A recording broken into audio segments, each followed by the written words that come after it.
Hello नमस्कार दोस्तों, आज हम बात करने जा रहे हैं बिहार चुनाव 2025 से रिलेटेड 2020 की जो डाटा है उसे करने जा रहे हैं कि 2020 में सबसे ज़्यादा मत कौन लाया था। कौन से उम्मीदवार टॉप 10 जो सबसे ज़्यादा मत लाया था उसमें आरजेडी के कितने थे, कांग्रेस के कितने थे, बीजेपी के कितने थे, जेडीयू के कितने थे, लेफ्ट के कितने थे, साहनी के कितने थे, चिराग के कितने थे, सभी का विश्लेषण करेंगे। और क्यों इसमें जो है यादव उम्मीदवारों की भरमार है, और वो भी आरजेडी के नहीं किसी दूसरे पार्टी को। कौन सी पार्टी है, तेजस्वी का स्थान कौन सा रहा था, टॉप 10 में बना पाए थे जगह या नहीं, कितने वोट लाए थे, और टॉप 1 जो हैं उनके टिकट पर भी इस बार संशय है। जो सबसे ज़्यादा वोट लाए थे उन्हीं के टिकट पर संशय है। तो ये सारी बातें आज हम बतलाएंगे इस वीडियो के माध्यम से। तो एक एक कर शुरू करते हैं। तो चलिए सबसे पहले शुरू करते हैं 2020 के चुनाव, क्योंकि 2020 का चुनाव काफ़ी रोमांचक मुकाबलेदार हुआ था और नीतीश कुमार ने यह तक बोल दिया था कि ये मेरा अंतिम चुनाव है। बाद में इसे दूसरे तरीके से समझाया गया। हालांकि आपको ये भी बताते चले कि जेडीयू इस लिस्ट में किस स्थान पर है, ये आप देखकर आश्चर्यचकित हो जाइएगा। तो आपको सबसे पहले हम बताना शुरू करते हैं कि टॉप 1 पर कौन है।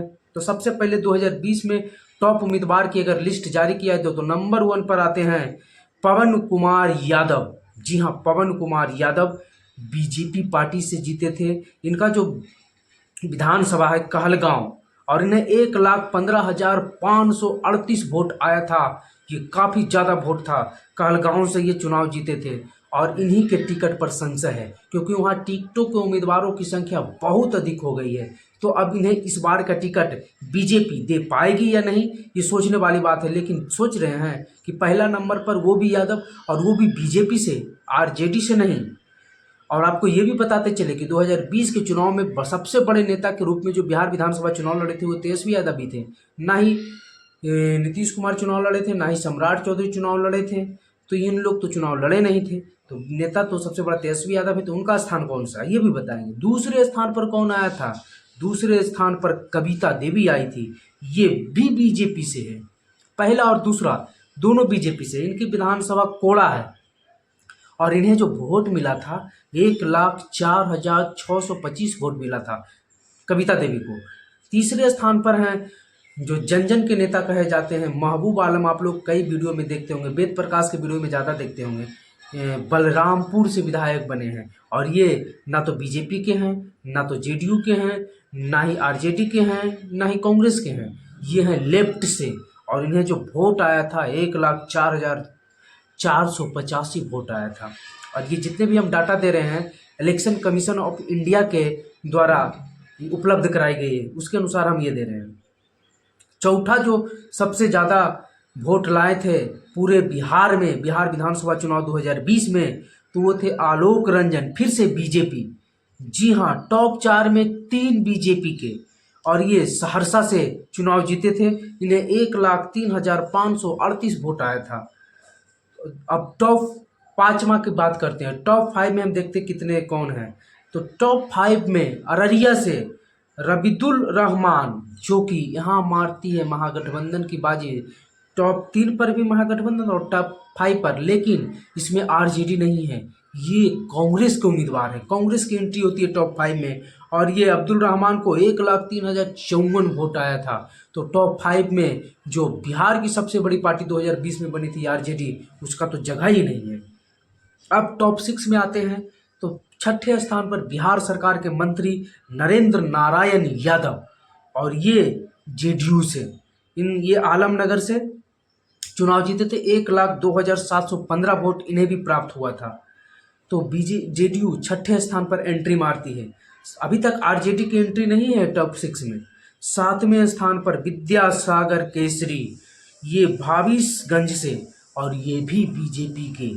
जी हाँ, 1,02,012 वोट लाकर ये भी टॉप 7 पर स्थान प्राप्त किए थे। हम ये बतला रहे हैं कि सबसे ज़्यादा वोट 2020 के चुनाव में लाया कौन था, ये नहीं बतला रहे हैं कि सबसे ज़्यादा मार्जिन से जीता कौन था। 7वें स्थान पर तो हो गया। 8वां पर हम बात करें तो पवन कुमार जायसवाल, फिर से बीजेपी। 8वां स्थान पर भी बीजेपी, और ये ढाका विधानसभा से अब जो वोट है 1 लाख से नीचे आ गया है। ये लाए थे 99,792 वोट, और ये पवन कुमार जायसवाल थे। 9वें स्थान पर आती है। यहाँ आरजेडी की एंट्री होती है 9वें स्थान पर, और ये तेजस्वी यादव नहीं है, ये रेखा देवी मसौड़ी जो पटना की सीट है वहाँ से, और ये आरजेडी की कैंडिडेट थी। इन्हें 98,696 वोट आया था, और ये आरजेडी की सबसे ज़्यादा वोट लाने वाली 2020 के चुनाव में उम्मीदवार बनी थी। 10वें स्थान पर फिर से बीजेपी, और फिर से यादव कैंडिडेट, जी हाँ, जयप्रकाश यादव लड़पतगंज से बीजेपी के, और ये 98,297 वोट लाकर टॉप 10 में जगह बनाए थे। अब आप लोग सोच रहे होंगे कि तेजस्वी यादव की जगह कौन सी थी? टॉप 10 में तो तेजस्वी यादव की जगह नहीं है, तो क्या टॉप 20 से भी पार है? कौन सी स्थान है? तो हम आपको बता दें कि टॉप 10 में तो तेजस्वी यादव की जगह नहीं है, लेकिन तेजस्वी यादव की जगह जो है वो 13वें स्थान पर थी। और तेजस्वी यादव तो जानते ही हैं कि आरजेडी से हैं, इनमें तो कोई डाउट नहीं, आरजेडी के सर्वसर्वा भी हैं, और ये राघोपुर से चुनाव जीते थे, ये भी सभी लोग जानते हैं। इनको जो वोट प्राप्त हुआ था 97,404 वोट। तेजस्वी यादव टॉप 13 सबसे ज़्यादा वोट लाने वाले उम्मीदवार बने थे। तो आपको तो ये पता चल गया हो, लेकिन आपने इस जो डाटा है, आंकड़ा है, इस पर एक चीज़ गौर किया हुआ कि सबसे ज़्यादा टॉप 10 में यादव उम्मीदवार, और उसमें भी टॉप 10 में सबसे ज़्यादा यादव उम्मीदवार में सबसे ज़्यादा बीजेपी के यादव उम्मीदवार, और यूँ कहें तो एनडीए के यादव उम्मीदवार, क्योंकि एक तो पवन कुमार यादव पहला तो हो गए, दूसरा में हम बात कर लेते हैं तो नरेंद्र नारायण यादव जेडीयू के, और तीसरा की हम बात करते हैं तो पवन कुमार यादव, सॉरी, हाँ, जयप्रकाश यादव बीजेपी के। तो 3 तो यादव हो गए हैं एनडीए के, और उसमें टॉप 10 में एक भी आरजेडी के नहीं। तो ये मत समझिएगा कि यादव वोट सिर्फ जो है तेजस्वी को जाता। हाँ, अगर एनडीए के यादव कैंडिडेट है और आरजेडी के भी यादव कैंडिडेट है, तो फिर एनडीए के यादव कैंडिडेट मजबूत हो जाता है, क्योंकि एनडीए के वोट समीकरण के साथ उनका अपना जो यादव के पास कुछ भी वोट रहता है वो जीतता है, वो ज़्यादा उसको मार्जिन से आगे बढ़ा देता है। मैंने नवादा की बात कर लें तो कौशल यादव, पूर्णिमा यादव एनडीए के जब उम्मीदवार रहे साल 2010-2015 में, दोनों हस्बैंड वाइफ जेडीयू के उम्मीदवार के तौर पर काफ़ी मार्जिन से आरजेडी के यादव उम्मीदवार राजबल्लभ यादव को हराया। तो ये एक उदाहरण था। बाकी आपको ये वीडियो कैसा लगा कमेंट बॉक्स में अपनी राय जरूर दीजिएगा। वीडियो पर बने रहने के लिए धन्यवाद।